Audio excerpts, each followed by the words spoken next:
കൊടേലിയ cruise ship യാത്രയുടെ second പാർട്ടിലേക്ക് ഏവർക്കും സ്വാഗതം.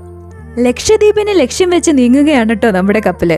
ഈ വൈകുന്നേരത്തിന്റെ വൈകിയ വേളയിൽ കപ്പലിലെ പ്രധാനപ്പെട്ട വിശേഷങ്ങൾ എന്തൊക്കെയാണെന്ന് നോക്കിയാലോ. കപ്പലിൽ നിന്നുള്ള ബ്യൂട്ടിഫുൾ ആയിട്ടുള്ള സൺസെറ്റ് കഴിഞ്ഞ വീഡിയോയിൽ നമ്മൾ കണ്ടല്ലോ. ഇതങ്ങനെ ഇരുട്ട് വീണ് തുടങ്ങിയിരിക്കുന്നു. സ്വിമ്മിംഗ് പൂളിലേക്കാണെങ്കിൽ പതിയെ കുറേ പേരൊക്കെ ഇറങ്ങി തുടങ്ങിയിട്ടുണ്ട്. അവിടെയാണെങ്കിൽ ഡാൻസ് തുടരുകയാണ്.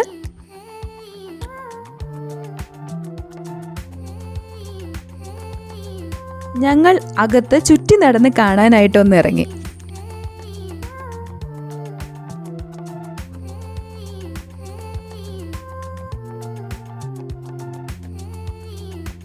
ഫിഫ്ത്ത് ഡെക്കിലെ ചെയർമാൻസ് ക്ലബ്ബിൽ കയറിയപ്പോൾ മ്യൂസിക് ഷോ നടക്കുന്നുണ്ടായിരുന്നു.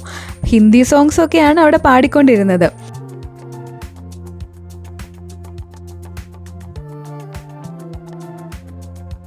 പിന്നെ ചെയർമാൻസ് ക്ലബ്ബിലെ അത്യാകർഷകമായിട്ടൊരു ഇടമുണ്ട്. അതാണ് ഈ കാണുന്നത്.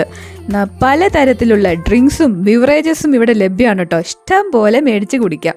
അതുപോലെ ഡ്രിങ്ക്സ് ഒക്കെ കുടിച്ച് ജോളിയായിട്ട് മ്യൂസിക് ആസ്വദിക്കാൻ ആഗ്രഹമുള്ളവർക്ക് പറ്റിയൊരു ഇടമാണ് ഇത്. ഇനി ടേബിൾ ടെന്നീസ് കളിക്കാൻ ഇഷ്ടമുള്ളവർക്ക് മറ്റൊരു ഏരിയ ഇവിടെയുണ്ട്. ഇവിടെയാണെങ്കിൽ വിൻഡോസിനടുത്ത് കുറേ സീറ്റുകൾ പ്രൊവൈഡ് ചെയ്തിട്ടുണ്ട്. വെറുതെ വന്ന് കുശലം പറഞ്ഞൊക്കെ ഇരിക്കാൻ പറ്റിയ സ്ഥലമാണ്.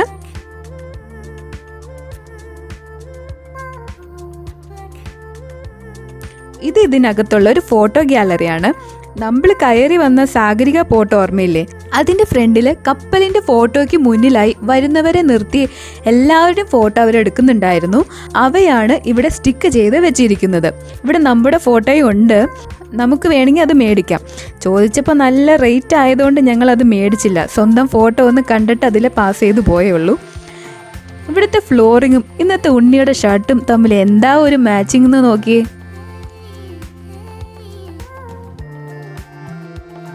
ഇരുട്ട് വീണ് കഴിഞ്ഞിരിക്കുന്നു. ജസ്റ്റ് ഒന്ന് പുറത്തിറങ്ങി നോക്കി. ഓളങ്ങളൊക്കെ ഉണ്ടാക്കി കുതിക്കുകയാണ് കേട്ടോ കപ്പല്. സ്പീഡ് ഇപ്പോൾ ഇച്ചിരി കൂടിയ പോലെ തോന്നുന്നുണ്ട്. ഇടയ്ക്കൊക്കെ നമുക്ക് ചെറിയൊരു ആട്ടമൊക്കെ ഫീൽ ചെയ്യും. നല്ല കാറ്റാണ്. പുറത്ത് ഈ പരിസരത്ത് ഇറങ്ങി നിൽക്കണമെങ്കിൽ പ്രത്യേകം സൂക്ഷിക്കണം. താഴോട്ട് നോക്കിയാൽ ചെറിയൊരു ഭയം തോന്നാതിരുന്നില്ല. ഇന്റർനാഷണൽ വാട്ടേഴ്സിൽ കയറുമ്പോൾ, അതായത് നമ്മുടെ ഇന്ത്യയുടെ അതിർത്തിയൊക്കെ കഴിയുമ്പോഴോ മാത്രം തുറക്കുന്ന ഒരു ഇടം ഇവിടെയുണ്ട്. അതാണ് ചൂതാട്ടം ഇഷ്ടപ്പെടുന്നവർക്കായി ഉള്ള ഈ കസിനോ. പലതരം ഗെയിംസ് ഇവിടെ ഉണ്ട് കേട്ടോ. ഇനി റോയൽ ഷോപ്പിലൊന്ന് കയറി നോക്കാം. ഇവിടെയാണ് ഈ കുറേ dress, jewelleries, toys, bags, cooling glass തുടങ്ങി ഒട്ടനവധി സാധനങ്ങളുണ്ട്. പക്ഷെ എല്ലാം നല്ല കോസ്റ്റ്ലി ആണ് കേട്ടോ.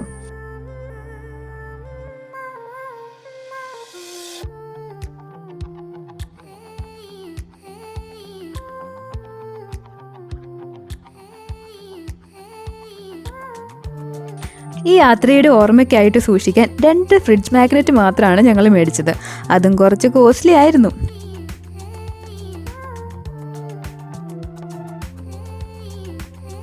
ഡിന്നർ കഴിക്കാൻ നമ്മൾ കഴിഞ്ഞ വീഡിയോയിൽ കണ്ട പോലെ 10th ഡെക്കിലല്ല കേട്ടോ പോവേണ്ടത്.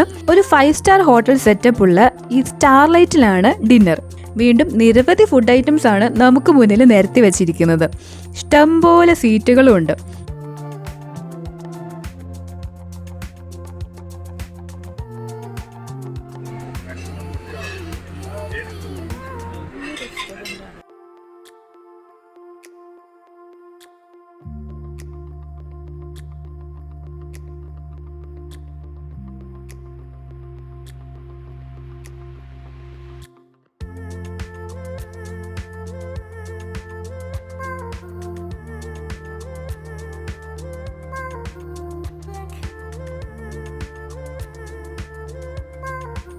വെറൈറ്റി റൈസ് ഐറ്റംസ്, റൊട്ടി, സൂപ്സ്, കേക്ക്സ് ഒക്കെയായി കളർഫുള്ളാണ് ഇവിടെ.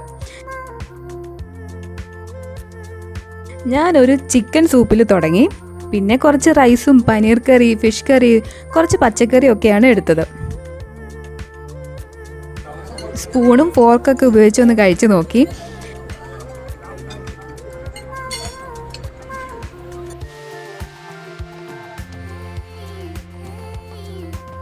ഡെസേർട്ട് അത്യാകർഷകമായതിനാൽ അതിനുള്ള സ്പേസ് ഇട്ടിട്ടേ നമ്മൾ കഴിച്ചുള്ളൂ. കപ്പലിന്റെ മൂവ്മെന്റ് കാരണം പ്ലേറ്റിൽ തുള്ളി കളിക്കുന്ന ജെല്ലി കണ്ടോ? ഈ റെസ്റ്റോറൻറ്റ് വേറൊരു റിച്ച് വൈബ് തന്നെയാണ് കേട്ടോ.